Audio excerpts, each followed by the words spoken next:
پوچھا گیا ہے کہ اگر ہم مرید کسی کے ہوئے تو بہت ساری پابندیاں اور اصول بن جاتے ہیں، ذمہ داریاں یہ ہم نہیں کر سکتے اور ہم ان پابندیوں کو اچھے طریقے سے نہیں نبھا پائے، تو کیا ہم پیر کی نظر کے دائرے سے باہر کہاں تک ہو جاتے ہیں؟ اچھا مرید ہم پیر کی نظروں میں کہاں تک بن سکتے ہیں اور کتنے سال دینے ہوں گے ایک قابل بننے کے لیے کہ ہم تب تک قابل ہو سکتے ہیں جب پیر کی نظروں میں اچھے آ جائیں؟ آج کل کی پیروں نے تو نئی پابندیاں لگائی ہوئی ہیں، لیکن اصل میں جو پابندی ہے وہ ہے جو ہمارے مشائخ رحمہم اللہ علیہم اجمعین نے لگائی ہوئی ہے۔ کیا پابندی ہے؟ شریعت مطہرہ کی پابندی اور ذکر و اذکار جو مشائخ بتاتے ہیں ان کی پابندی ہمیں کرنی ہوگی۔ اچھا، شریعت مطہرہ کی جو پابندیاں ہیں وہ ایسے پابندیاں نہیں ہیں کہ جو انسانی طاقت اور قوت سے بڑھ کر ہو۔ لا یکلف اللہ نفسا الا وسعها، اللہ کریم کوئی ایکسٹرا پابندیاں کسی پر نہیں لگاتے۔ شریعت مطہرہ کی پابندی دیکھیں، اللہ نے آپ کو مال دیا ہے، جب آپ کے پاس 1,00,000 روپے وہ بھی بزنس کی ہو، اس پر پورا سال گزر جائے، اس 1,00,000 روپے میں 2,500 روپے اللہ رب العزت نے رکھے۔ ذرا سوچے تو صحیح، اگر اللہ رب العزت یہ لگاتا کہ 1,00,000 میں 90,000 اللہ کی اور 10,000 تمہاری، تو پھر کیا ہوتا؟ لیکن یہ تکلفات شرعیہ جو ہے نا، یہ اللہ رب العزت نے پابندیاں اس وجہ سے نہیں لگائی کہ بندہ اس میں سے تھک جائے یا اکھ جائے۔ 24 آورز آپ کو اللہ رب العزت نے دیے، 24 گھنٹے، اور 24 گھنٹوں میں اگر آپ ساری نمازیں اکٹھی کر لینا، یہ جو فرائض ہے اور سنن ہے اور نوافل بھی اکٹھے کریں، تو آدھا گھنٹے تک نہیں پہنچ سکتے، یہ 20-25 منٹ کا نمازیں ہوں گے۔ ذرا سوچے تو اگر اللہ رب العزت نے یہ لازم لگا ہوتا کہ 24 گھنٹوں میں 23 گھنٹے اللہ کے اور 1 گھنٹہ تمہارا، تو پھر کیا ہوتا؟ لیکن اللہ کسی کو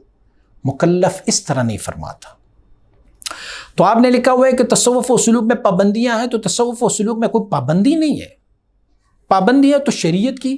اور ذکر و اذکار کی۔ آپ کا شیخ آپ کو ذکر قلبی دے دیتا ہے نا، تو آپ کو ساتھ یہ بھی کہہ دیتا ہے، کہتے ہیں کہ دست بکار اور دل بیار کام بھی کرتے رہو، لیکن دل اپنے رب کے ساتھ لگائے رکھو، کیونکہ دل تو اللہ نے معرفت کے لیے پیدا فرمایا ہوا ہے۔ تو یہ پابندی یہ نہیں۔ اچھا، آپ کی مشائخ نے آپ کو کہا ہوا ہے کہ رابطہ شیخ رکھو، رابطہ شیخ رکھو، رابطہ شیخ رکھو، تو رابطہ انہوں نے فرمایا 40 دنوں میں 1 دن 1 ٹائم اپنی شیخ کو دے دو، اور وہ بھی شیخ کی اپنی کسی بڑائی کی وجہ سے نہیں، وہ تجھے تیرے کمال دینے کے لیے انہوں نے۔ تو ذرا سوچے 40 دنوں میں 1 دن شیخ، پھر بھی اس میں آسانی یہ فرمائی ہے کہ آپ 40 دنوں میں ڈسٹنس زیادہ ہو، فاصلہ زیادہ ہو، نہیں ہو سکتے تو خط و کتابت کے ذریعے آ جایا کرو، خط پڑھو، لکھو، خط و کتابت کے ذریعے رابطہ کر لو، وہ بھی نہیں ہے تو باطنی رابطہ رکھا کرو۔ مجھے نہیں معلوم کہ آپ اس پابندیوں سے کون سے پابندیاں لینا چاہتے ہیں۔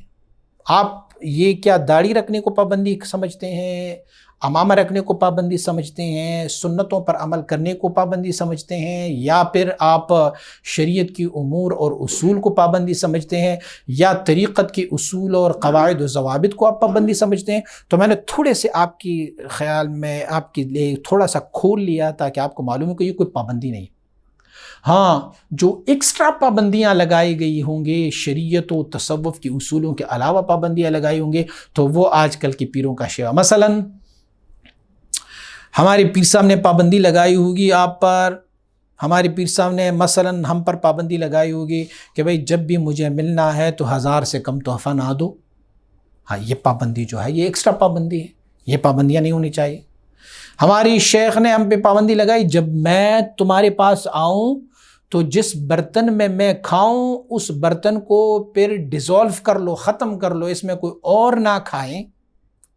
تو یہ پابندیاں پھر ایکسٹرا پابندیاں ہوں گی۔ ہمارے پیر صاحب نے پابندی لگائی ہوگی، میں تیرے پاس آ رہا ہوں تو ایئرپورٹ میں 100 بندے موجود ہوں، ان کے ہاتھوں میں ہار ہو، 1000 روپے مجھے تحفہ بھی دے دیں، یہ ایکسٹرا پابندیاں، یہ شرعی پابندیاں نہیں ہے۔ اس کی تجھ پر لوازم نہیں ہے۔ تو جو مشائخ نے بتائے ہیں شریعت و تصوف کے اصولوں کے مطابق وہی پابندیاں ہیں۔ آداب شیخ جو مشائخ نے فرمایا ہوا ہے وہ اسی لیے فرمایا ہوا ہے، یہ پابندی نہیں، اسی لیے فرمایا کہ تیری اصلاح ہو جائے، کیونکہ الطریق کلھا ادب، یہ طریقت جو ہے وہ سارے کا سارا ادب ہی ادب ہے، تو ان کے پابندی یہ سب شرعی پابندیاں ہیں، شریعت کی پابندیاں۔ جو شریعت و طریقت کے اصول پر پابند ہو اور وہ پیر کی جو نظر میں آ جائیں تو اللہ رب العزت انہیں پھر عروج اور ترقی عنایت فرماتے۔ پیر کی نظر میں آنے کے لیے موٹا تحفہ دینا ضروری نہیں ہوتا۔ پیر مرشد کی نظر میں آنا، جو حقیقی مرشد ہے اس کی نظر میں آنا وہ ہے کہ جب وہ اپنی مرید کو دیکھتا ہے کہ جو ذکر و اذکار و طریقت و شریعت کی پابندی اس میں آئے تو پھر وہ شیخ سمجھتا ہے کہ یہ میرے نظروں میں ہے، کیونکہ جو طریقت اور شریعت کے میں نے ان کو اصول بتائے، جو اسباق بتائے ہیں، جو مراقبات بتائے، نفیس بات بتائیں، ذکر و اذکار بتائے ہیں، وہ سب پر یہ عمل پیرا ہے، تو یہ پیر کی نظروں میں خود بخود اجزا ہے۔ مجدد الفسانی شیخ احمد فاروق سریندی رحمہ اللہ الباری فرماتے ہیں کہ اتباع شیخ کی اتباع اور محبت یہ دونوں ایسی اصول ہے کہ یہ کسی میں پائے گئے تو جتنی اتباع اور جتنا بھی شیخ سے محبت زیادہ ہو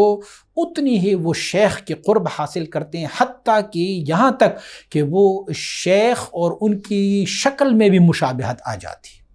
صورت میں شکل میں بھی مشابہت آ جاتی۔ تو حقیقی جو شیخ ہوتا ہے وہ پیسوں سے ان کی مرید ان کی نظروں میں نہیں آتا، بلکہ جب زیادہ پیسے شیخ کو دے دیتے ہیں، جو حقیقی شیخ ہوتا ہے وہ یہ سمجھ رہا ہے کہ میرا یہ مرید جو ہے یہ تو بہت دنیا دار ہے، اس کے پاس بہت دولت ہے، دنیا دار ہے، اور اللہ کے جو دوست ہوتے ہیں وہ کسی کی دنیا کی طرف نظر نہیں رکھتے بلکہ وہ ان کی آخرت اور عقبہ کی طرف، ان کے سلوک اور تصوف کی طرف رکھتے ہیں۔ اچھا، آپ نے سوچا ہے کہ پھر کتنے عرصے میں بندہ جو ہے نا وہ قابل بن جاتا ہے؟ تو ہر مرید کی اپنی اپنی استعداد ہوتی ہے، کیپیسٹی ہوتی ہے۔ کوئی بندہ جلدی پک کر لیتا ہے، کوئی بندہ جو ہے نا وہ دیر سے پک کرتا ہے۔ میں نے کہا دو اصول اپنائیں گے، ایک یہ کہ آپ اتباع شیخ کریں گے، بس شیخ کی تابعداری کریں، جیسے شیخ کرتا رہتا ہے آپ بھی ویسے کرتے رہیں، اور دوسرا جو ہے محبت شیخ۔ تو اگر یہ دو چیزیں آپ میں پائی گئی، یہ جتنی زیادہ پائیں گے اتنی جلدی آپ شیخ کی نظروں میں بھی قابل ہوتے جائیں گے۔ مجدد الفسانی رحمۃ اللہ تعالی علیہ مبارک نے اپنی شیخ کے بارگاہ میں اسی آداب کو مرعی کیا تھا، تو آپ کے پاس پیسہ نہیں تھا، مال نہیں تھا، دولت نہیں تھی کہ وہ اپنے شیخ کو پیسے دیتے تھے اور پھر وہ ان کی نظروں میں آ گیا تھا، نہیں، آپ مبارک میں یہی خلوص و محبت اور خداداد صلاحیت تھی جنہوں نے اپنی شیخ حضرت باقی باللہ رحمۃ اللہ تعالی سے پک کیا، وہاں سے اخذ کیا، اور 3 ماہ اور چند دنوں میں اللہ رب العزت نے اس کو وہ مقام دیا جو باقی باللہ رحمۃ اللہ تعالی کے ساتھ 20 سال گزارے تھے ان کو وہ نہیں ملا تھا، صرف یہاں پر 3 ماہ اور چند دنوں میں اللہ رب العزت نے یہ کمالات عنایت فرمائے ہیں۔ لیکن میں پھر آخر میں ایک لفظ بتاتا ہوں، ذالک فضل اللہ یؤتیہ من یشاء واللہ ذو الفضل العظیم، یہ تو رب کا فضل ہے، اللہ جس پر فضل کر دیتا ہے تو اس فضل کی وجہ سے وہ سیکنڈوں میں وہ قابل ہو جاتا ہے، اور جس پر فضل نہیں ہوتا، اکتساب کرتے ہیں تو پھر انہیں صدیاں لگ جاتی ہیں۔ تو کوشش کرنی چاہیے کہ وہ اللہ کی فضلی بندہ بن جائے، تو پھر وہ شیخ اللہ اور اس کی رسول کی نظروں میں وہ قابل ہو جاتا ہے۔